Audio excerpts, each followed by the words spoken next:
हम पिछली कक्षा में हिंदी की क्लास में हिंदी 2 में चैप्टर 7 पढ़ रहे थे, जिसमें हम पढ़ना शुरू किए थे दोहा अष्टक। और इसके कवि जो हैं कबीर दास जी, जिसमें हमने कबीर दास द्वारा लिखित दोहा पढ़ना शुरू किया था। और इसमें हमने पहला, दूसरा और तीसरा दोहा पढ़कर हम समझ चुके हैं कि दोहे के माध्यम से कबीर दास जी हमें क्या कहना चाहते हैं। तो पहला, दूसरा और तीसरा हम पढ़कर समझ चुके हैं। तो आज हम चौथा, पांचवा पढ़कर समझेंगे कि कबीर दास जी हमें क्या बताना चाहते हैं अपने दोहा के माध्यम से। तो आज का जो दोहा हम पढ़ेंगे, चौथा पद हम देखेंगे कि कबीर दास जी क्या बताना हमें चाहे हैं प्रस्तुत दोहे के माध्यम से। बुरा जो देखन मैं चला, बुरा ना मिला कोई, जो दिल खोजा आपना, मुझसे बुरा ना कोई। बुरा जो देखन मैं चला, बुरा ना मिलिया कोई, जो दिल खोजा आपना, मुझसे बुरा ना कोई। इसका अर्थ यही है, कबीरदास जी हमें अपने पदों के माध्यम से यही कहना चाहते हैं कि जब मैं इस संसार में बुराई खोजने चला तो मुझ में कोई बुरा ना मिला। जब मैंने अपने मन में झांक कर देखा तो पाया कि मुझसे बुरा कोई नहीं है।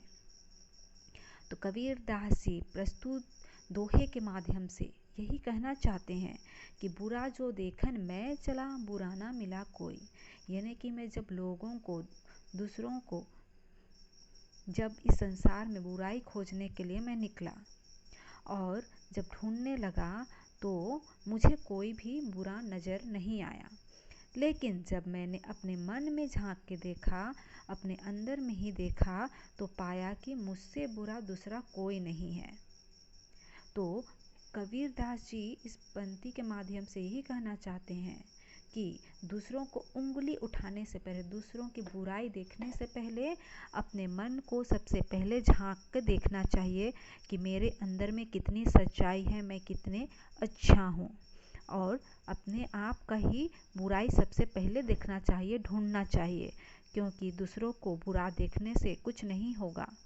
क्योंकि अपना मन को साफ करना है तो अपने अंदर की बुराई को ही झांक के देखना है। अगर हमारा दिल, हमारा मन साफ रहेगा तो हम दूसरों की बुराई को हम कभी नहीं देख सकेंगे। सब हमें अच्छे लगेंगे। लेकिन जब हम ही बुराई, मेरे अंदर ही बुराई रहेगा, तो हम जब ढूंढने जाएंगे तो हमको सब बुरा ही नज़र आएगा। इसलिए सबसे पहले देखना है तो अपने अंदर की बुराई को देखना है और उसे ठीक करना है, तब हमें सब कुछ अच्छा लगेगा। कबीरदास अपने पद के माध्यम से यही कहते हैं कि बुरा जो देखन मैं चला, यानी कि बुरा मैं देखने चला तो बुरा कोई नहीं मिला, लेकिन जो दिल खोजा अपना, मुझसे बुरा ना कोई। जब मैंने ऐसे ढूंढा, अपने आप में देखा, तो लगा कि मेरे अंदर ही बुराई है और दूसरों में ऐसा किसी के पास बुराई नहीं है, बस मुझ में ही बुराई भरा हुआ है। मेरे से बुरा और कोई नहीं है, क्योंकि अगर मेरे अंदर सच्चाई है तो लोग भी मुझे सच्चा नज़र आएंगे। अगर मेरे अंदर बुराई है तो दूसरे लोग भी बुराई नज़र आएंगे। इसलिए सबसे पहले अपने अंदर की जो बुराई है उसे दूर करना है। तो हम ये पद समझ में आ गई होगी, तो हम आगे का पद हम देखते हैं। आगे हम दूसरा पद देख के समझेंगे, यानी कि आज छठवां पद। छठवें पद के माध्यम से कबीरदास जी हमें क्या बताना चाहते हैं। निंदक न्यारे रखिए, आंगन कुटी छावे, बिन पानी साबुन बिना निर्मल करे सुभाए।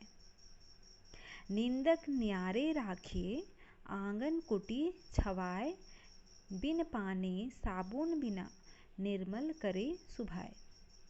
तो इसका अर्थ यही है, कबीरदास जी हमें यही बताना चाहते हैं कि जो हमारी निंदा करता है उसे अपने अधिकाधिक पास ही रहना चाहिए, वह तो बिना साबुन और पानी के हमारी कमियां बताकर हमारे स्वभाव को साफ करता है।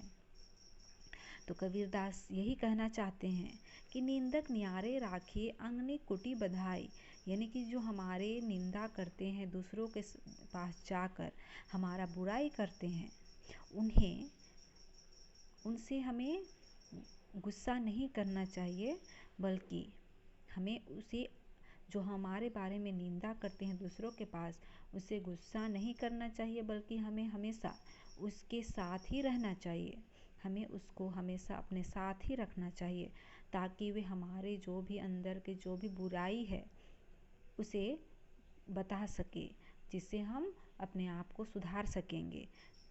तो यही कहना चाहते हैं कि जो हमारी निंदा करता है उसे अपने अधिकाधिक यानी कि हमेशा अपने पास ही उसे रखना चाहिए, कि वह हमारा हमेशा निंदा करते रहे, ताकि हमें हमारा अंदर का बुराई तो समझ में आएगी और हम उस बुराई को दूर कर सकेंगे उन लोगों के ज़रिए। जब वे हमें अपने अंदर की बुराई को बताएंगे तो हम समझेंगे, जानेंगे कि मेरे अंदर में ये बुराई है और मैं इस बुराई को दूर करूं और सच्चा इंसान बनूं।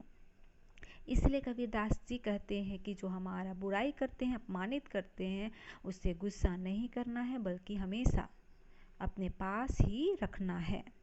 वह तो बिना साबुन और पानी के हमारी कमियां बता रहे हैं, यानी कि हम जो भी कुछ साफ करना रहता है तो साबुन या पानी के बिना कपड़ा साफ नहीं होता है। गंदा जो होता है, गंदगी बिना पानी और साबुन के बिना साफ नहीं होता है। लेकिन यहाँ देख रहे हैं कि हमारा मन सच्चाई और अच्छा तभी बनेगा जब हमारे सामने जो निंदा करने वाले, हमारा जो बुराई करने वाले हमारे सामने रहेंगे, तो हमें यह एहसास होगा, हम जान पाएंगे कि मेरे अंदर ये कमी है, बुराई है और मुझे इसको अच्छा करना है और हमें सच्चा इंसान बनना है, अच्छा इंसान बनना है। तो वह तो बिना साबुन और पानी के हमारी कमियां बता देंगे और हमारे स्वभाव को साफ कर देंगे। इसलिए कबीरदास जी यही कहना चाहते हैं कि जो हमारा बुराई करते हैं उन्हें हमेशा अपने साथ ही रखना चाहिए, जिससे कि हम अपने मन को शुद्ध कर सकें, साफ कर सकें। तो आज के लिए हम पहला और दूसरा यानी कि दोहा अष्टक का 5वां और 6वां पद समझ चुके हैं। तो आज के लिए हम इतना ही पढ़ेंगे। तब तक आप अच्छी तरह से पाठ्य पुस्तक में दी गई दोहा को पढ़िए और इसका अर्थ समझिए। आपको ज़रूर सब कुछ समझ में आ जाएगी कि कबीरदास अच्छी अच्छी वाणियों के द्वारा हमें क्या बताना चाहे हैं। तो आप ज़रूर पढ़िए और समझिए।